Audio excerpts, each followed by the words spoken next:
Assalamualaikum warahmatullahi wabarakatuh. Waalaikumsalam warahmatullahi wabarakatuh. Saya Pak, hari ini ada tugas dari program Guru Penggerak yang kemarin sudah saya sampaikan tentang program unggulan saya yang sebagai guru penggerak di SMP Negeri 3 Kutasari, yaitu saya punya program ekstrakurikuler videografi yang kemarin melihat aset yang ada di sekolah. Ke anak-anak rata-rata tukang HP, anak-anak suka nonton TikTok, nonton YouTube, nonton Instagram, semuanya video. Dan hampir semuanya hasil survei saya semuanya tontonannya itu, kecuali yang laki-laki. Yang laki-laki itu game, ya banyak yang game, yang FF, yang Mobile Legends, sama PUBG. Itu hasil survei saya. Dan itu saya tanya, kalau masuk kelas, kalau saya informatika, jadi saya tanyain satu-satu. Nah, pada kesempatan kali ini ada, sebelum menyusun program itu ada menggunakan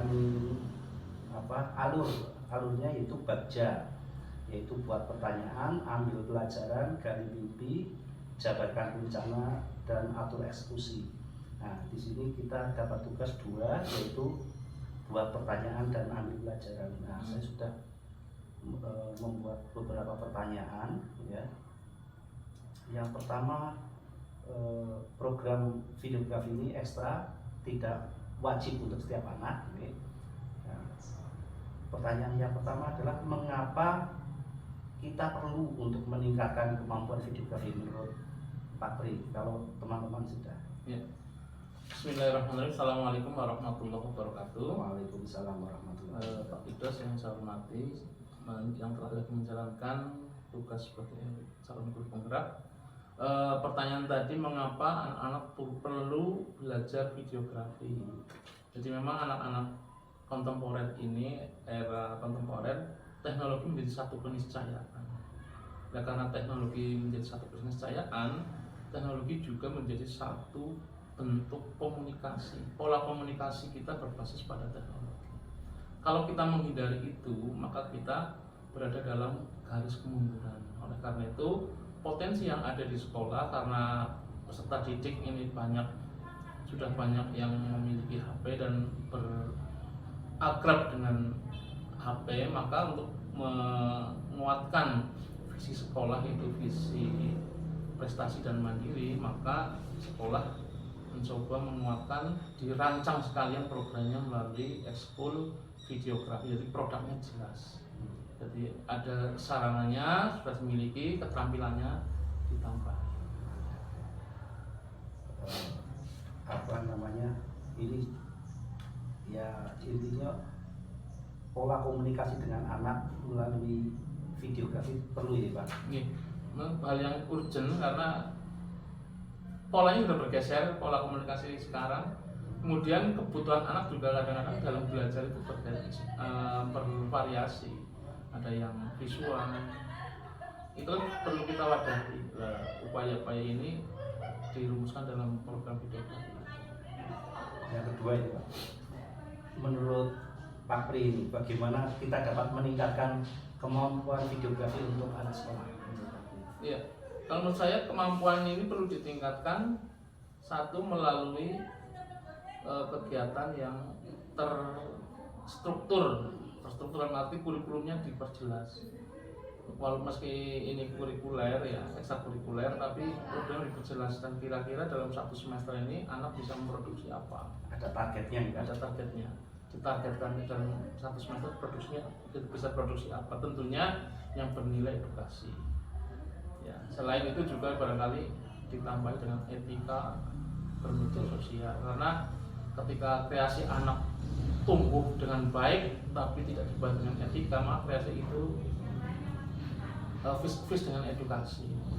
Nah, itu salah satu yang yang saya programkan, karena saya lihat di video-video yang kalau laki-laki kan suka dengan game, saya pengen anak-anak juga nge-game, tapi ada itu, tapi kalau game-game yang di luar itu bahasanya itu loh Pak, yang tidak beretika, kasar Pak.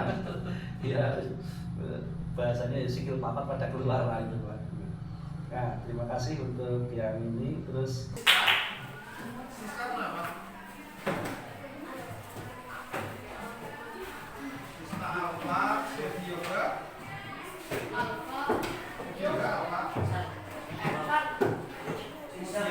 yang ini terus kita diambil pelajaran,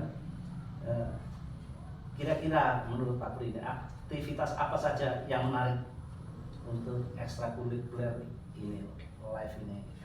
Ya, ekstrakurikuler videografi ini menarik dalam rangka menumbuhkan kreativitas. Jadi potensi yang ada dari peserta itu gali lebih jauh sehingga menjadi kreativitas yang membanggakan, tidak hanya sekedar hobi tapi juga bisa meningkatkan prestasi. Karena ya ini bagian dari jaminan untuk sekolah bertapa berprestasi. Prestasi ini perlu dirinci, salah satunya adalah bagaimana peserta didik memproduksi video yang bernilai pendidikan.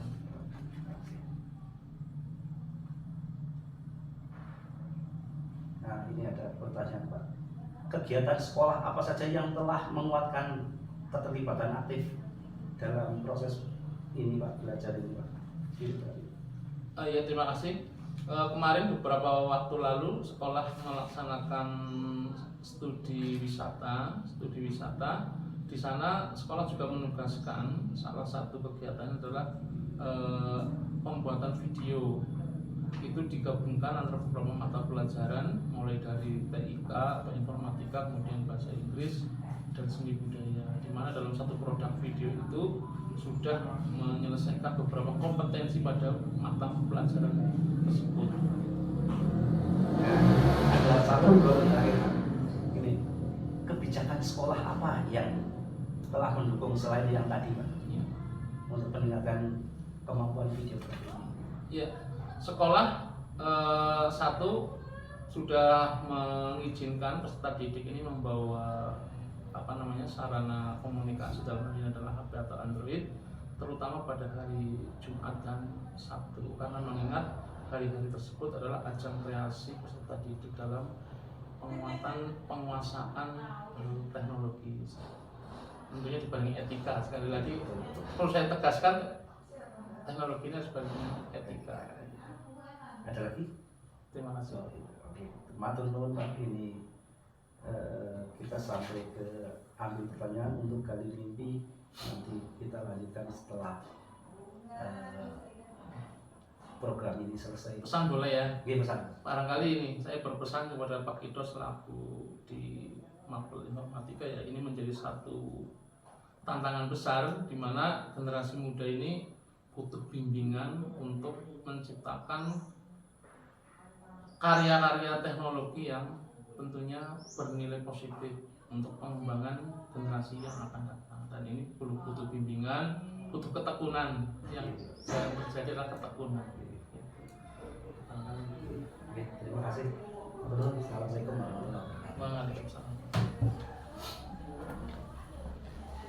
Ada juragan teater, ada guru seni budaya, ada teman-teman dari TU itu bisa ikut berperan aktif menggerakkan anak-anak, dan anak-anak itu sudah bergerak sendiri, akan membuat akan berkoordinasi sendiri, mereka akan itu. Jadi kita hanya memfasilitasi saja. Gitu, ya. Nah, dari sini maka ada beberapa kita menggunakan bagja ya, buat pertanyaan, terus dan yang lain-lain. Nanti di akhir ada refleksi, ambil itunya ya, ambil keputusannya. Itu ada beberapa pertanyaan ya, ini mengapa kita perlu meningkatkan kemampuan videografi. Kira-kira dari teman-teman ini, kenapa kita perlu meningkatkan? Mungkin ada ide-ide, akan saya catat karena ini buat nanti saya maju ke bapak lagi.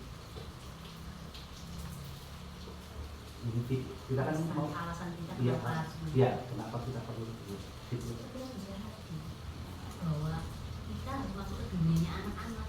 Dunianya anak-anak sekarang tidak bisa lepas dari gadget. Jadi bagaimana belajar dia menggunakan gadget itu gitu. Rasanya senangnya TikTok ya. Kita harus masuk ke dunianya mereka supaya mereka bisa menerima apa yang akan kita sampaikan ini. Nah, ya, kita masuk ke kodrat zaman berarti ya. Zaman TikTok, ya TikTokan. Jadi malah kita manfaatkan TikTok untuk kegiatannya positif.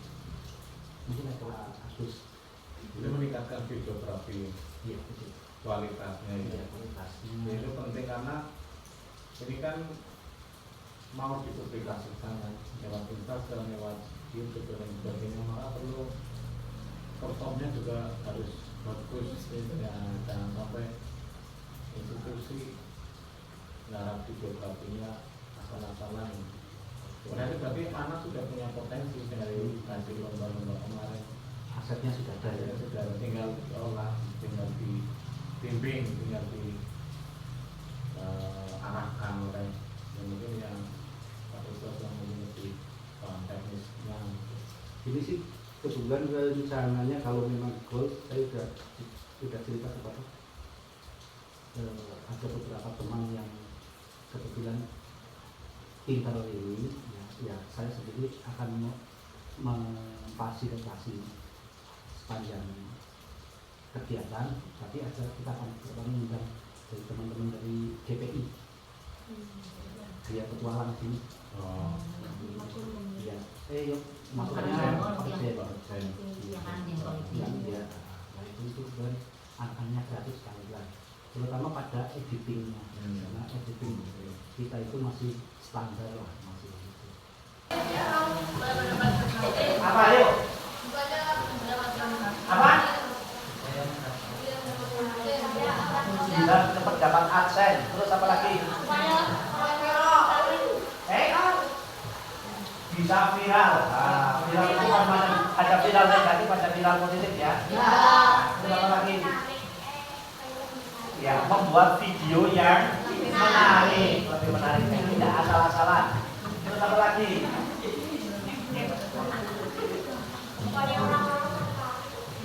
So, agar orang tertarik nonton video, correct ya?